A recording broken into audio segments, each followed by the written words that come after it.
Hello, my friend, and welcome to the 250th episode of the Sales Podcast. I'm Wes Schaefer, the Sales Whisperer, your host. If you are into MMA, if you are into comeback stories, then you need to check out number 249, Carrie Morgan. She and her husband used to promote MMA events out in Atlantic City until the government got a little greedy, got a little unethical. Go figure, a government entity doing that. Rather than go against their morals, they quit.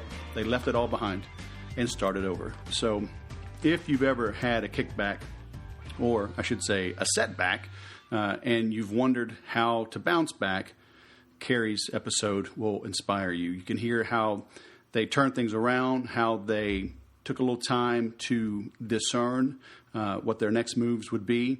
And now she's living a life of abundance again on her own terms, according to her outlook on life, her morality, and she couldn't be happier. So there is a silver lining behind every tough setback, and you'll get that in episode 249. Coming up next, after Samantha, is Jeremy Pope, sales training dude. He is a partner with a previous guest that we had on not too long ago, Jason Canigan, episode 242. They have an interesting way of helping business owners get good salespeople. So stay tuned for that. Samantha Bennett is a longtime friend of mine. I met her and her mom at the very first Infusionsoft Accelerator, which was December 2011. I think we talked about it on the episode. We've been friends ever since. Her mom's been a client a couple times. She's in the Make Every Sale course, makeeverysale.com. I'll tell you about that in just a second. But Samantha is the author of 2 books, so we had her back on to discuss her new book. She is just doing some cool things. She owns the Organized Artist Company, so you'll hear all about her and her new book in just a minute. But as I mentioned a second ago, makeeverysale.com, lifetime access to help you sell more, faster, at higher margin with less stress and more fun. Join us, would you please? Over 41 videos. We're getting great testimonials, great feedback, helping people end the quarter strong, end the month strong, start the month and the quarter off strong. We're working on frequently asked questions, should ask questions, overcoming objections. There's templates, there's boilerplates, there's bonus content, there's live calls, there's a private group. Join us, would you please? But if you need private help, I get it. Check out bestcrmhelp.com. And you know what? I haven't mentioned this, but I should mention this. If you enroll in the bestcrmhelp.com, it's a 90-day private coaching program. You get access to the Make Every Sale course. So how about that? Nice little bonus for those of you that invest in yourself with me. So check either of those out. Check them both out and join one or both. Now, let's bring on Samantha. Samantha Bennett, author of Start Right Where You Are and Get It Done. 2-time author, 2-time appearance on the Sales Podcast, all the way from Carpinteria, California. Google it, people. Use your Apple Maps and find it. It's a little slice of paradise. Welcome to the Sales Podcast. How the heck are you? Thank you so much, Wes. I'm fabulous. I'm delighted. I've been looking forward to this for days and days. Not weeks and weeks? Just days and days. Okay. Well, at least you're honest. You know, I mean, your publisher made you do it. So, we'll just get it done. Okay. That would make a good book title. Hey, like them apples right there. That's right. So what is happening, my friend? I won't even have you do the normal intro because the people, just go back and listen to her first episode if you want to know what's up, okay? So you are the owner of the Organized Artist Company. Yep. You are still doing a little bit of television, right? A little bit of acting. You grew up with some very funny people up in Chicago. Yeah. And now you help starving artists not starve anymore, among other things, right? Exactly. And now you are a 2-time author, and you run seminars and events. And tell us about the book. Tell us why 2 books, huh? 1 book isn't enough. Why do you have a couple of books? Why do you do all this? I mean, you live in paradise. Why don't you just relax? Yeah. Well, it turns out I really like to work. So, and I'm lucky because I love what I do and I love the people I do it with. So why not? And I get to do it in paradise, which makes it a lot easier. That's all right. Yeah. So why 2 books? Good question. The first book, Get It Done, I wrote it because it was the book that I always kept wanting to buy. Like I kept buying other books, hoping that it was that book. There's so many great books out there about how to schedule your time and how to manage your money and how to set better goals and be more, productive. And they're great, but they're not really geared for creative people. Creative people don't care who's moved their cheese. It's not really our thing. And then there's a lot of great creativity books out there, but it's a lot of like spiritual healing through creativity or unleashing your inner, creative. And I'm like, no, we're unleashed already. That's okay. So Get It Done is really sort of project management for creative people. It's how to get moving on the projects that matter most to you, how to decide which of your ideas is the best one, how to move forward, how to, overcome some of those inner demons, marketing, budgeting, scheduling, the fun way, right? So that's Get It Done. But I realized I was kind of leaving something out, because if it's not actually okay with you on the inside that you get your work out into the world, or if you are so exhausted and stressed out you can't even think about getting your creative work out into the world, then it doesn't matter what great little tips and strategies I give you, because you're not going to do it. Right. So Start Right Where You Are is really about the inner game. It's really about having a fuller, happier, more joyful, more productive life right now. Right now. Right. Very cool. Therefore, we got to start. So I still want people to get this book, right? But hey, we got to give them some nuggets. Let me open right here. Completion is overrated. Yeah. Feel free to leapfrog. Let's go back to that. Number 9, completion is overrated. So do you see that a lot? People think they've got to get it soup to nuts, 100% done before they ever do anything, and therefore it may be 95% done, but they never launch? Absolutely. Absolutely. And sometimes it's worth giving up on things. Sometimes you've tried it, you get a little way in, and you start to go, you know what, this isn't really my bag. I'm not really loving this. This isn't really giving me the results that I want. In which case, it's fine. You can drop it. And sometimes things are valuable just for the process. Journaling, for example. The object of journaling is not to have a completed journal. The object of journaling is the process of journaling. So if you're, not in love with the process of journaling, then don't do it. And at the same time, if you have a completed journal, you could get rid of it. Right. You don't actually have to hang on to it just because you wrote it. But like when I die and they find my time capsule, they're going to need that for the library. Well, for sure. That's you, though. I'm just saying. They're going to want to sell the engravings and the reproductions, and I have deep thoughts. So. And some of those stick drawings you do are really nice. Hey, you know what? Where is it? I got my Apple Pencil. I do it on the iPad Pro now. It's very cool. Good. Cool. Diary of a Wimpy Salesman. There you go. I like it. I like it. Creatives are not alone in this. Although I guess technically entrepreneurs, by their definition, are creatives, huh? Because they're looking at a safety net and creating something. Absolutely. Entrepreneurs are far and away among the most creative people I know. And I think everyone's a creative genius. Not everyone's artistic, in the same way that not everyone is musical. But everybody has some area. If you've ever solved a problem differently than anybody else has ever solved the problem, congratulations, you're a creative genius. Right. You can. So, but for that, it can be a little hard sometimes to figure out what your genius is, because you're in it all the time. Like you just sort of think, oh, everybody can do this. But the fact of the matter is they can't. Right. Which is another reason. This actually, I was doing a book event at the Santa Monica Public Library over the weekend, which was really fun. And something came up about this thing of finishing projects. And I said, it's not like we ever think they're actually finished. We just stop working on them. Right. Yeah, exactly. There's no point at which you can go, well, that's just perfect, whole, and complete, exactly as it is. It's like, no, we just get it so it's good enough, and then we keep going. Well, I've realized a couple of things.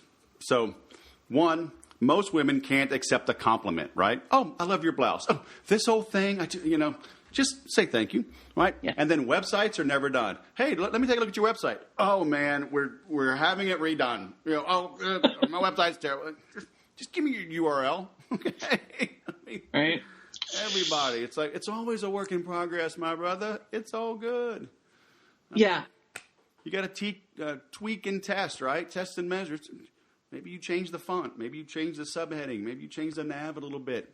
If that's what your analytics tell you, then by all means, change it. But how many people, though, sabotage themselves and maybe are constantly changing instead of leaving well enough alone? Well, and this is one of the other reasons I wrote the book, honestly, is because I made myself really miserable because I was constantly locating my happiness in the future. Right? I kept thinking, well, if this happens, well, if that happens, well, if I make this amount of money, if I can meet this person, if I can do this gig, if I can, if this can happen or that can happen, then it'll be okay. And the fact of the matter is sometimes those things would happen. Sometimes I would meet those goals and sometimes I wouldn't, but it wasn't changing how I was feeling on the inside. Right.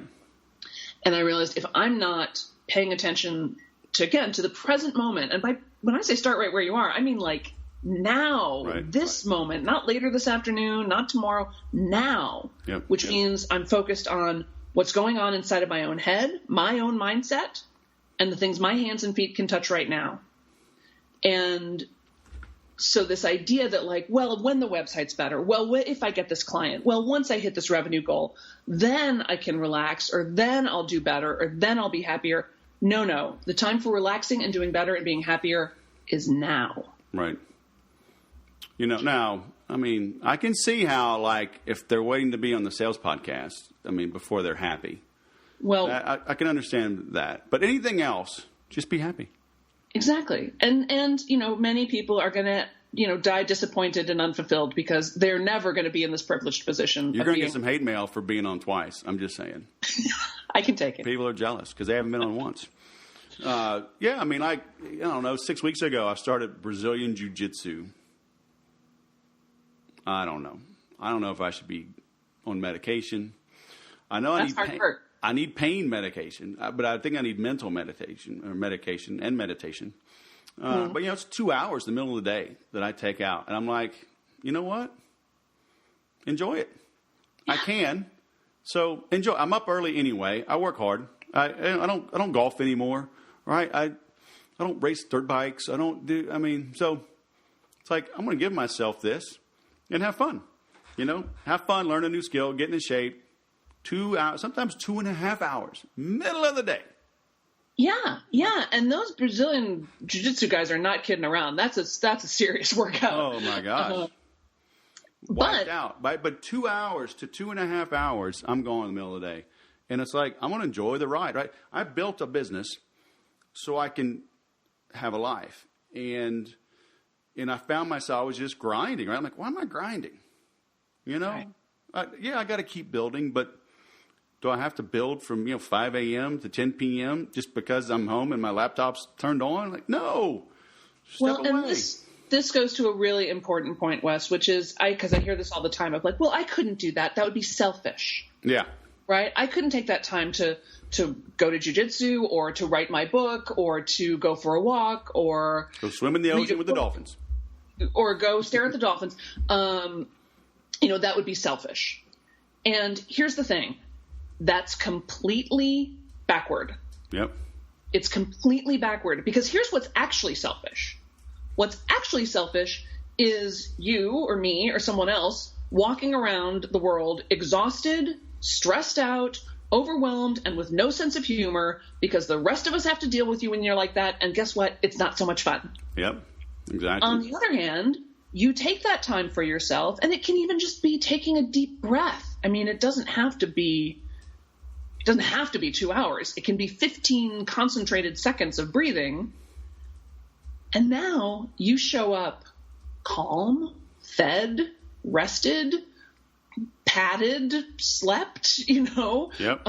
Meditated, whatever it is that walked, whatever it is that makes you light up. Right. And then you're there with a light in your eyes and you can listen and you're not so reactive and you have good ideas. And like, we love that version of you. Yep. That is the best possible version of you. Yep. So I'd so much rather, not have you available 2 hours a day and then get the best possible Wes the rest of the time than to have you, just like you said, in that constant grind. And especially when you're an entrepreneur, because the list of things that has to get done today, that really should have gotten done yesterday, that really should have gotten done 3 years ago, like, you're going to make yourself nuts. Right.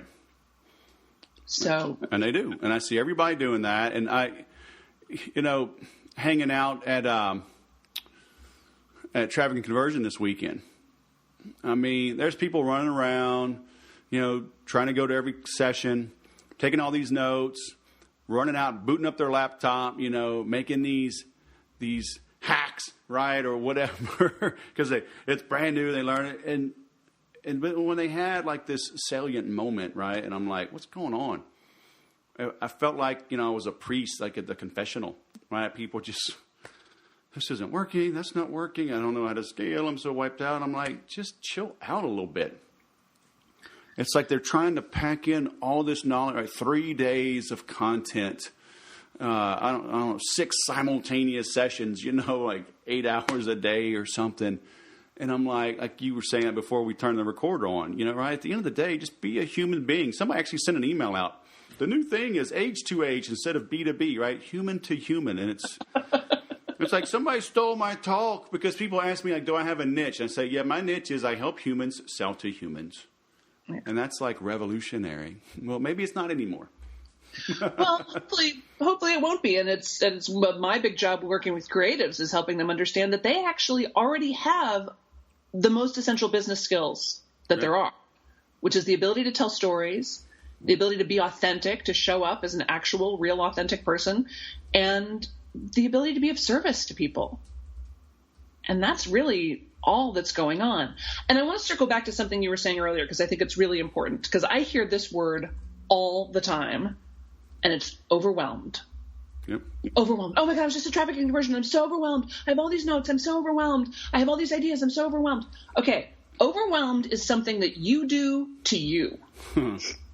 Overwhelmed is a decision that you make for yourself about how you are feeling. It is not something that somebody does to you. Yep. Right?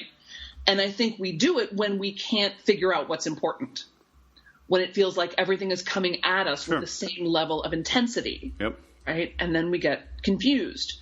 So you need, in the same way that you need to be a good boss and give yourself time off and a nice lunch and the occasional bonus, you also have to be a good CEO, in terms of saying, okay, this is the important stuff. Right. This is the thing we're counting on today. This is, we're not going to pay attention to every last little thing. We're going to pay attention to these significant things that really move the needle. Yeah, because don't worry. If the little things are ignored long enough, they'll become big things and you can fix it. And I've just moved desks, which means I'm like going through every piece of paper I've ever had. And there were a couple of piles that I had forgotten about. And gosh, you know what? Most of that stuff just disappeared. Turns out it wasn't an issue. You want to know what to do with all of your email? Delete it every morning. If it's important, they'll resend it. Exactly. They'll call again. It's not your. And I will say, this is just a handy tip. I try to make it a policy to respond to all email within 24 business hours. So if you write to me on Friday, you may not hear from me till Monday, but otherwise you'll generally hear from me within 24 hours. But I don't often respond to email right away, even when I can. And because I don't want to train people that they can always expect to hear back from me right away. Right? So even text, sometimes I will not respond to right away. I'm like, you don't get to set my agenda. I set my agenda. Yeah. And, so I am reliable, but not infinitely available. Right. I did that years and years ago when I was still in sales in corporate America. Like, I stopped answering every phone call. Yeah. People are like, you're in sales. Like, yeah, but if I got a deal in front of me that I got to close, I'm not going to ignore it to try to close the next deal. I got a deal in front of me. Right. And as I built value in the minds of my prospects and customers, they're like, well, this will get back to me. It's like, I wouldn't ignore them for days, right? But it's like, and I also wanted to train them, right? I'm not your monkey. I'm not jumping immediately. You're not getting me late at night. It's just, and it made such a difference. Well, and this is also, when you talk about authenticity and selling human to human, that generally, at least in my experience, leads to you doing business with people who share your value system. Right. And when you invest in long-term relationships, when you really do business with people that you like and admire and respect and want to be like and care about, like, you have so much more give with those people. Yes. You can not respond for a day. And if it's really important, I would email you again and say, Wes, dude, check your email. Exactly. And it's like, we've all had that, been in a relationship with somebody or even had somebody in our family where our value systems just didn't match up. And so they think they're asking for something and you think you're giving it to them, but then they're not happy. And then you're not happy because you think you've over delivered and they're still mad. And it's just like, whoop, you just miss each other completely. Right. So that feeling of, but when you work with people who share your value systems, you get the opposite of that. You get a lot of play. You get a lot of room to make mistakes, and it's not that big of a deal. Right. Amen. So how do people, how do they shake themselves out of it? Right. Okay, step one. Here's my favorite. You ready? Get your cell phone out of the bedroom. Oh. Get your cell phone out of the bedroom. At least get it off the nightstand. I know some people like you, as I have 117 children, and some of them are teenagers. You're like, no, I have to be in touch. No, I leave mine in the office, in the home office. My wife has hers next to her. Yeah, but leave it by the door. If you need to have it on, then fine, have it on. But leave it by the door. Just don't put it where you can reach it right away. And give yourself back the gift of waking up in the morning. That moment before you even open your eyes, when you're not even anybody yet, you're not anybody's dad, you're not anybody's mom, you're not anybody's boss, you're just you, and you still have those weird dream thoughts. And that's a beautiful time. You get to roll over, maybe a little snuggle, the cool side of the pillow, do a little breathing.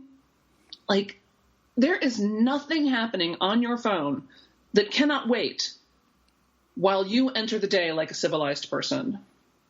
And there is increasing evidence that what you do, your mindset, and the activities that you put into that first 20 minutes, 40 minutes, 90 minutes of the day has an exponential effect on the rest of the day. Yep.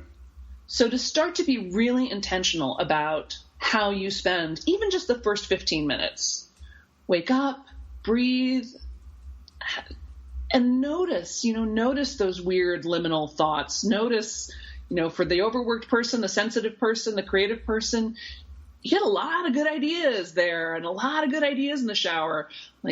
Give yourself that space to actually hear the inside of your own head for a minute. Right.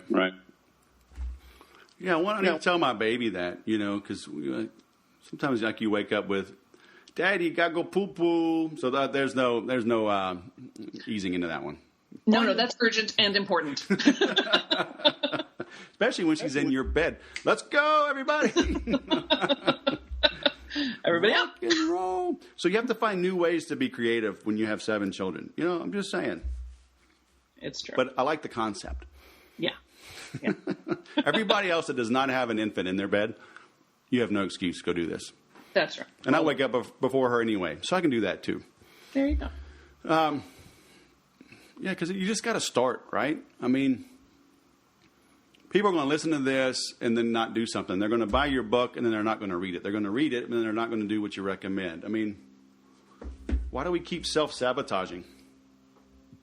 Well, everybody's doing the best they can with the information they have at the time, right? So, sometimes it's an important step on a person's journey to buy a book and not read it, or to sign up for a class and not do any of the work. I've done it. That happens. But if you really want your life to change, then you're going to have to do things differently. If you want things to be different, then you have to change things. And mostly that's you, right? Yeah. So I'll tell you one, and start right where you are, just to, plug the thing. You've seen it. It's a bunch of teeny tiny little chapters. Some of them are just a page or two, and each one has a little action step. So it's very doable. It's very practical. It's very implementable. And I'll tell you one of my favorite exercises, and this is I can almost guarantee that no guest of yours has ever given this advice before. So this is especially useful when you're stuck, right? You're stuck creatively, you're stuck emotionally, you're having, you're upset and you can't seem to get over it, or you're mad and, or if you're a woman, you're not mad, you're just frustrated. I'm not mad, I'm frustrated. I'm just a little frustrated. Right? Mm-hmm. As women are talking about. She's mad. Yeah, sometimes she's just mad. Yeah. Or maybe you're stuck in an old story, right? That happens sometimes. We've got these old stories that keep us stuck. So here's what you do. Make some 5-minute art about it. Make some 5-minute art about it. So that means grab a piece of typing paper and a ballpoint and make some stick figures. I'm not talking about making great art. Just make a picture of how it feels. What does it feel like? What does it look like? What color is it? And if you don't want to draw, then make up a little song about it, or do a little dance, or get out your Sculpey clay, however you like to express, right? But just get the feeling out and into form. And 2 magical things happen when you do that. 1, feelings just want to be felt. Feelings just want to be felt. That's all feelings want, is to be felt. And once a feeling knows it's been felt, it can get promoted and get a better job. Right? As opposed to keeping the feeling locked away in the basement, because we all know how well that strategy works. Mm-hmm. Mm-hmm. So it lets the feeling know that it's been felt. But then it also, because now you've given it form, it allows you to interact with it in a different way. Right? You can get a little bit of a different perspective on it. While things are inside your head, it all is really loud and crazy and a lot of cacophony. But when it's out, you can start to relate to it differently. And I was doing a podcast interview with a woman a couple months ago who has a podcast, but also still has a full-time job. And she told me that she had been reading the book and she got to the part about make some 5-minute art about it. And just like you said, she was like, oh, that's a good idea. Yeah. I should do that sometime. Yeah. Like we all do. But the next day she had a really, really, really terrible day at work. So she gets home. She's really upset. She sees my book on her desk and goes, oh, I'm really upset. I should make some art about it. So she grabs a piece of paper and does this drawing that's her kneeling in the center and everyone from work in a circle around her throwing rocks at her. Which, first of all, is just, wow, right? Wow. What an image. What a way to articulate how that feels. But she said, then, looking at that drawing, she was inspired to make a second drawing. Same, still with her kneeling, still with everybody around her throwing rocks, but with an invisible shield around her. And she said the shield was God's love. And she said she was able to go into work the next day with a totally different mindset because she knew she was protected by the love of God. And then the third drawing, was it like Godzilla eating the office? Yes, okay. That's exactly what it was. You must have read ahead in the book, but yes, that's exactly what it is. But a really tiny shift, right? A really easy, simple hack, make a picture of the feelings. Now, picture versus journaling? Yeah, I would. I mean, you could make a fairy story. You could make a poem. I would try to get a little more abstract than just literal writing out what happened, Right. Because you want some room for your imagination to play a little bit. I also, one time I was doing one of my 3-day events and a woman got up to the mic and she goes, Sam, I hear you say make some 5-minute art about it, and I don't really know what you mean. And I said, yeah, I get it. I said, so how does that, if you were to make up a little song right now about how it feels to not know what I mean, how would that go? And she goes, oh, I don't get it. I don't get it. I don't get it. I don't get it. I don't get it. I don't get it. And then she goes, oh, I get it. And she fell out, and the whole room fell out. It was so funny. And I was so proud of her, first of all, just for asking the question, because that's that feeling of like everybody here is understanding something that I don't get. Like, right. That's an awful feeling. Yep. That'll ruin your day for sure. So I was really proud of her for speaking up about that. But then when she was able to put it into form, she was able to make a little song about it, and then we could all participate in it. Yep. And I sing that song to myself all the time now. I don't get it. I don't get it. I don't get it. Well, so now, I'm going to have to link to Will Ferrell in Elf when he meets his dad for the first time, and he's like, okay, get on with it. Because, his dad thinks it's a elfogram. Right? Uh-huh. He's like, go ahead. He's like, what? Sing the song. He's like, oh, I'm your son, and I love you, and I love you. Like just a terrible singing song. Like, yep. That's what's going through my head, and everybody's like, oh wow. At least they laughed. Yeah. No, it's good. It's really worth a try. It's great and obviously it works great with kids. Right. But, we got inner kids, too. My inner 9-year-old runs the show a lot more than I'm really willing to admit a lot of the time. So you're older than me. I think they tell me I'm about 7. Yeah. Inner and outer. I mean, I just like act your age. It's like, I am. That's my age. Yeah. Very cool. So, all right, Samantha Bennett. You, we kind of cheated. We kind of skipped ahead because I asked you what to do. Because usually I ask, like, what one thing should they do after listening to this? But I think we should just reiterate, huh? Get your cell phone out of the bedroom and give yourself the gift of waking up. I don't know if there's anything better we should tell them. But I don't know. You're the guest. You may have something even better. Well, I can think of 2. I can think of a short one and a little bit longer of a one. Which one do you want? We got one more interview for the day, so give me the short one. All right. And then we'll link to the longer one. We'll pique their curiosity. So the short one is, and some of your people may be involved in, I borrowed this from the 12-step community, so some of people may have already heard this, but the acronym HALT, hungry, angry, lonely, tired, and I would also add thirsty. If you are upset, having trouble with productivity, having trouble getting things done, check yourself. Are you hungry, angry, lonely, tired, thirsty? Because if you are jeopardizing, you're trying to make decisions with a broken machine, right? So really take care of yourself first. Right. Again, there's nothing happening out there that cannot wait for 20 minutes while you get a sandwich, take a nap, call a friend, do whatever it is you need to do to get back in your groove. Because it's a false economy to work when you're exhausted. It's a false economy to work when you're tired and hungry. The work you do then isn't any good, and you're not enjoying it. Right. And if we're not having fun, really, what's the point? This is way too hard to do if you're not having any fun. I always tell people, pay yourself first. I mean, and not just money, right? Like if you see my calendar, I got personal time built in, and then work gets booked around it.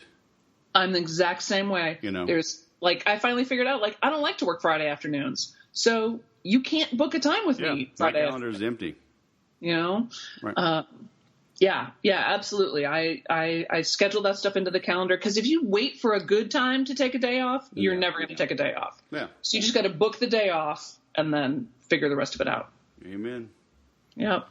Amen.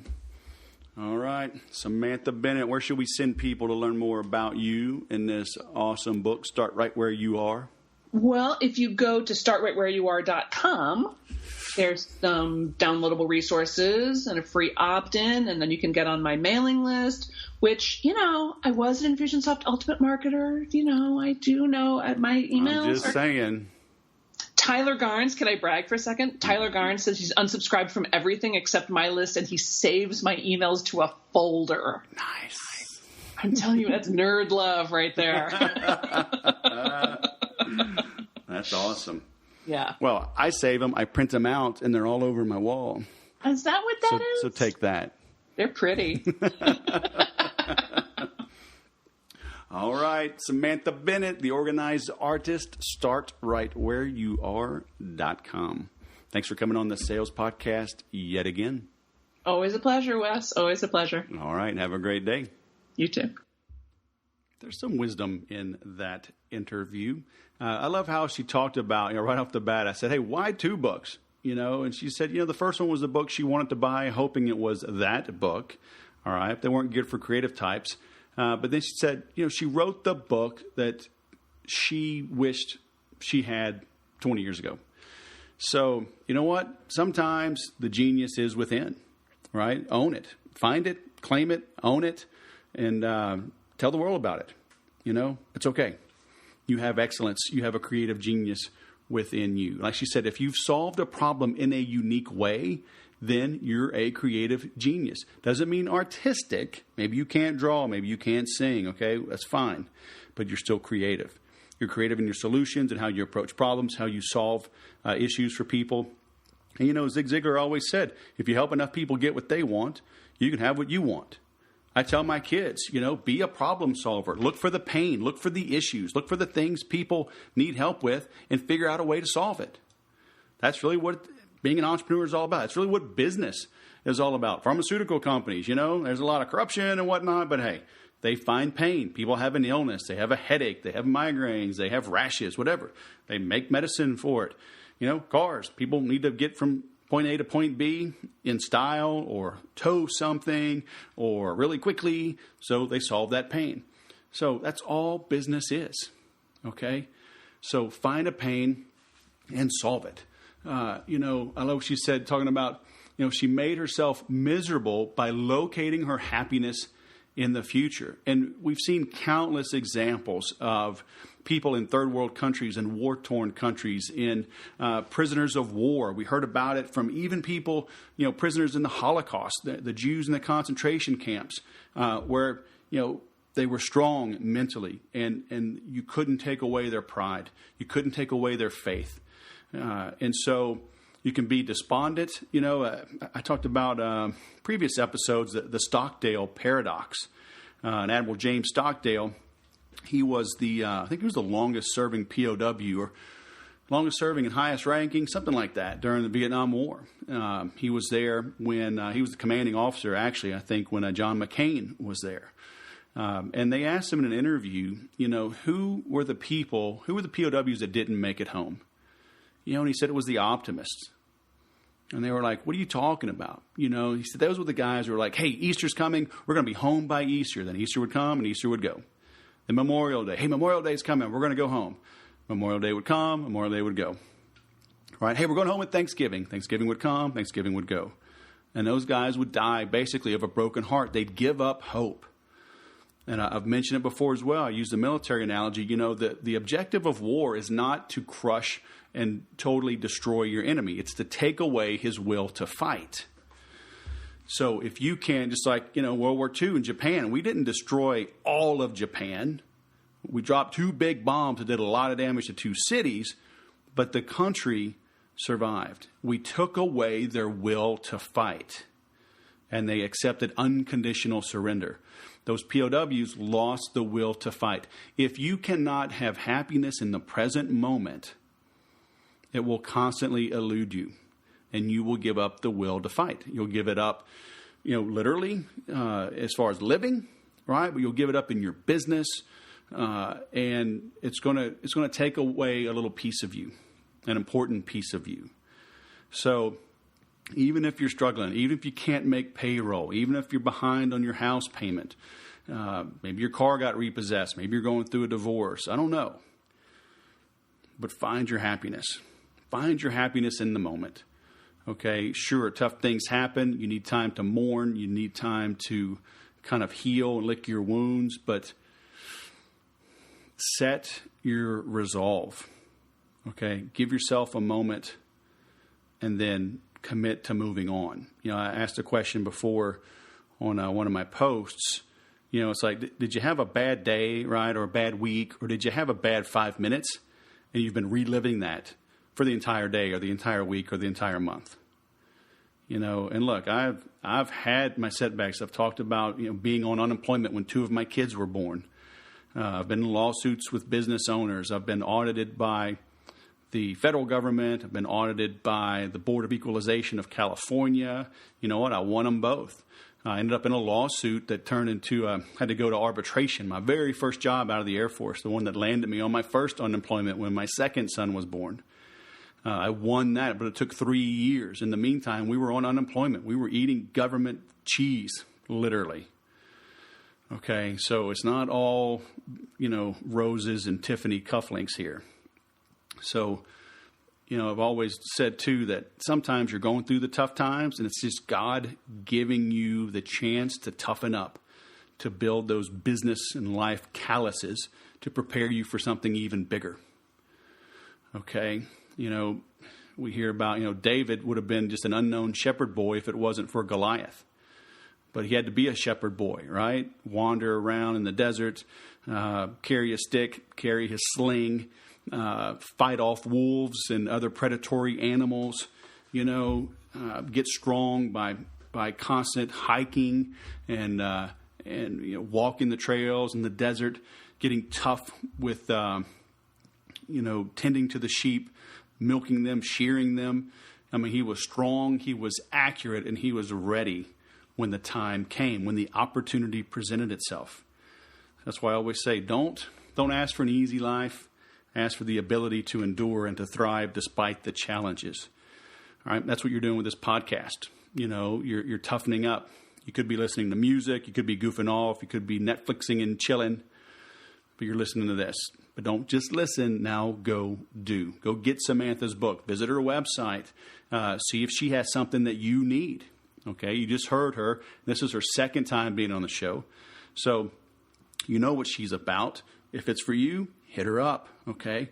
If you need help with sales and marketing, hit me up. MakeEverySale.com, BestCRMHelp.com.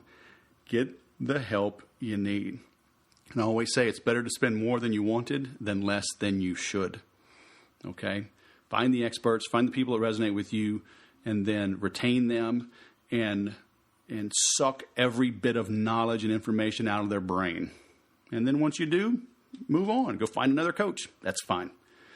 Okay? But take action. One thing you can do to take action is to leave a 5-star review and share this with your friends and family and coworkers. All right? Helps me spread the word. It's always amazing how few people do it. So I'll notice, and I'll call you out, and I'll thank you when you do that. So, hey, thanks for listening. As always, remember to sell different.